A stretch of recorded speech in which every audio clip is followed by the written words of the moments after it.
For those of you who struggle to set boundaries with your clients, I'm going to share some tricks that will make this process much easier for you. This isn't an episode on mindset where I tell you to fake it till you make it. That type of assertiveness training can work, but it typically takes quite a bit to implement. This process is far simpler. It's really just about how you can frame your boundaries to your clients that make it much less likely that they're going to try and bulldoze you. I'm also going to share some specific examples of situations where you might need to set boundaries like, work hours, availability, number of destinations that your client's requesting to see options for. The whole goal is to make this information easily applicable to your process so you can implement it immediately. If you're wondering what that sound is in the background, that is the gentle hum of chainsaws and drills, which are so commonplace when you live west of Houston as they throw up one house after another. You kind of just get used to it. I hope it's not too distracting. I'm going to try and edit it out to the degree that I can, but let's get into it.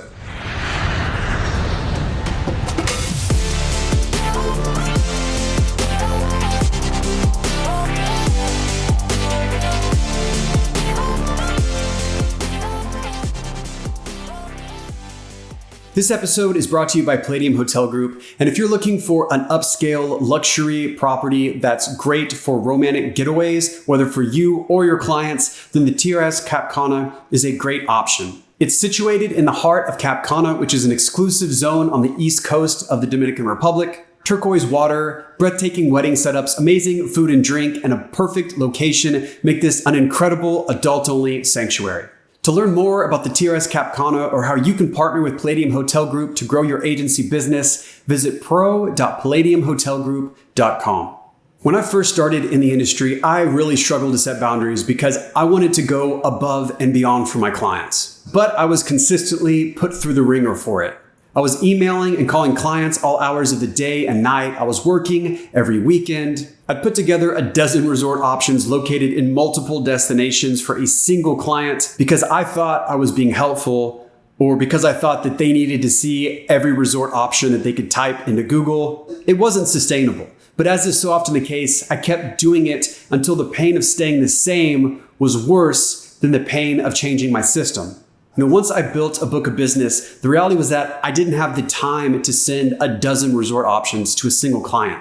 And that also led me to discover that it wasn't even beneficial. It was actually harder for my clients to make decisions because they were overwhelmed by all the options I was sending them. And so little by little, I began to assert myself in ways that felt comfortable. And I realized that it was possible for me to deliver incredible service and also have boundaries as well.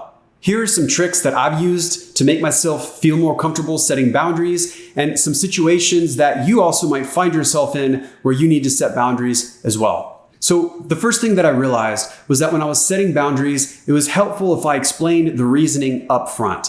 Now, obviously, you don't have to do this. If you set a boundary, that is what the boundary is. But a lot of times, it's helpful if the client understands the basis of it. And so, for instance, if I had a client trying to set up a consultation on Saturday, I could just explain to them, unfortunately, I'm going to be busy with my family on Saturday. We're going out to the park, but we can set up a consultation and talk first thing on Monday morning. And I also realized the value in preparing this in advance so I could memorize the wording. That way I didn't have to think about what I wanted to say in the moment or how do I keep from bothering them or offending them or making them feel like I don't care about them. I had all of my pitches and all of my boundaries memorized in my head so then I could just say them with confidence. Another thing I realized was that it was absolutely crucial that I set the expectation early. It's far easier to set an expectation on the front end than it is to explain it in the middle of the process. Another thing that I realized was that if I felt that my client was going to give me some pushback, that I had the option to compromise in a way that felt comfortable to me.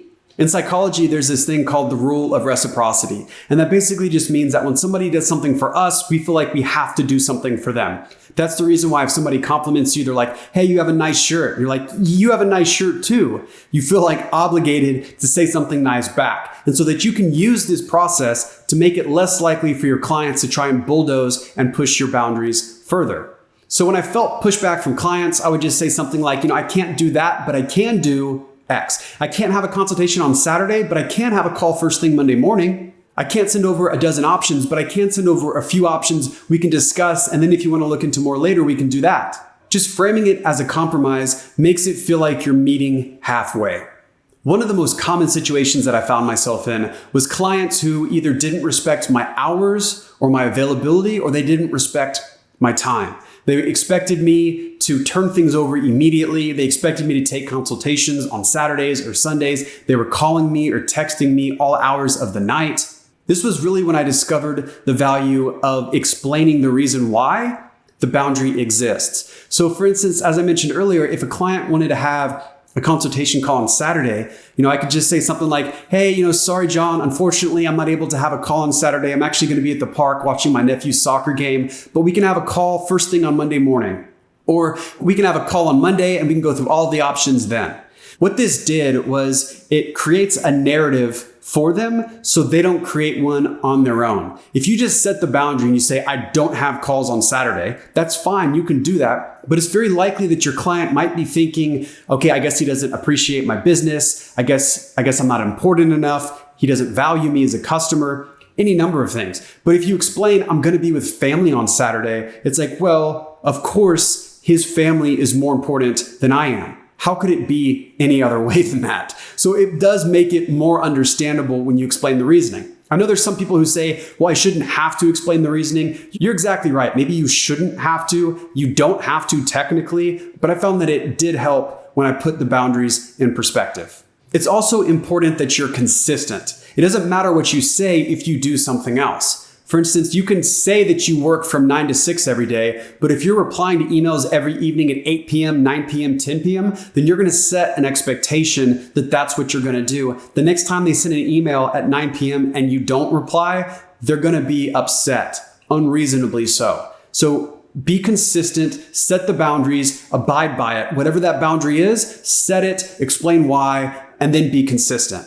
Another thing that I dealt with was clients were kind of hesitant to give me a budget. And every consultation call, I would ask for a budget. And a lot of clients, they didn't want to tell me. I think they thought that if they told me an amount, then I would maybe overshoot that amount, or I wouldn't give them some really great deal. And so I realized this pretty early that I just needed to frame it a little bit differently. And so I would say something like this. Hey, John, I know it's hard to know exactly how much you want to spend, but what would you say is like a ballpark budget you're trying to keep the travel expenses under or around?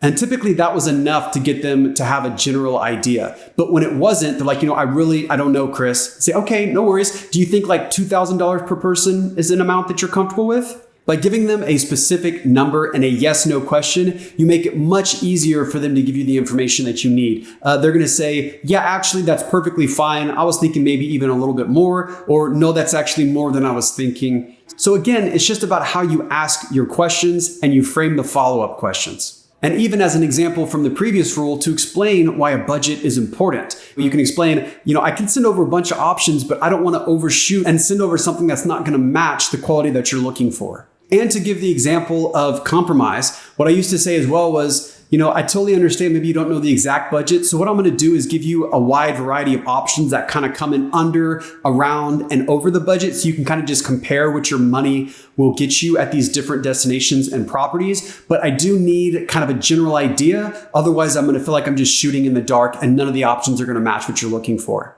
One of the common things that I used to get was clients would want a million different destinations. They'd say, I want to go to Aruba, or maybe Antigua, or maybe St. Lucia, or maybe Europe, or maybe Australia, or maybe Fiji. And they wanted options all over the place. And early on, I used to just send them all of these destinations. And then of course, surprise, surprise, they couldn't make a decision. Months later, I'm still sending quotes, and then they just fall off the face of the earth. So what I realized was that this was super important to handle on the first call. When they said, I want this destination and this destination and this destination, I would say, okay, well, you said X was important. So that eliminates this place for this reason. It eliminates this place for this reason. I think based on the information that you've given me that you want X, Y, and Z, this destination and this destination are going to be the best fit for you. I'm going to send over some options we can discuss. And then if none of those fit, we can always look into more, but this will get us started. Another thing that I would do is explain, and I'd say, oftentimes we think that more is better, but when I send over 6 options, it's going to be overwhelming. It's going to be hard to figure out what you like or what you don't like. What I've found really works is that being narrow and focusing on a couple options and then going really deep in those, what you like about them, what you don't like about them, what your concerns are, then that'll help us to figure out, okay, if we don't find anything that we like, that's okay. We can keep looking into additional options, but now we have some really good concrete information to help us narrow our options in the future. I would often have clients who didn't want to get on the phone. They would just say, yeah, I'm too busy this week with work, just send over some options. And so what I realized I needed to do is to explain, first of all, why is the phone consultation important? Why do I need to pick their brain? Why is it important that I ask them all of these questions and understand exactly what they want to experience? Because otherwise, I'm just going to be guessing and shooting in the dark, and I'm not going to find a package that's going to offer them the exact type of experience that they're looking for. And so sometimes you just need to explain to your client, this is why this is important.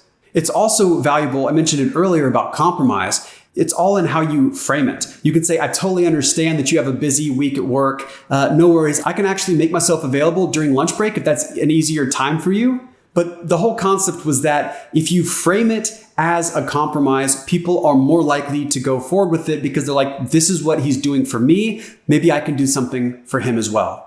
I would often also have clients who wanted me to promise things that I couldn't control. They'd say, I want to guarantee a king bed, or I want to guarantee an adjoining room. I want to guarantee a specific location on the property. And so I had to explain to them why I could or could not guarantee that. And so, for instance, if it came down to something like bedding, I would explain, unfortunately, I can't guarantee the bedding because the rooms aren't assigned until check-in, and then it's going to be based on what's available. But what I can do is make sure that the resort has all of your requests. I'm going to reach out to them a couple days prior just to confirm that the front desk has all of the requests as well. And I'm going to do everything I can to help you secure that bedding. Unfortunately, it's just not something that I can guarantee. So again, it's I can't because you're explaining, and then it's compromise. But what I can do is, if you take this framing with your clients when you're setting boundaries of it, you explain the reasoning, you explain the process, and then you explain how you're going to compromise or what you can do, you'll often find that boundaries are far easier to set,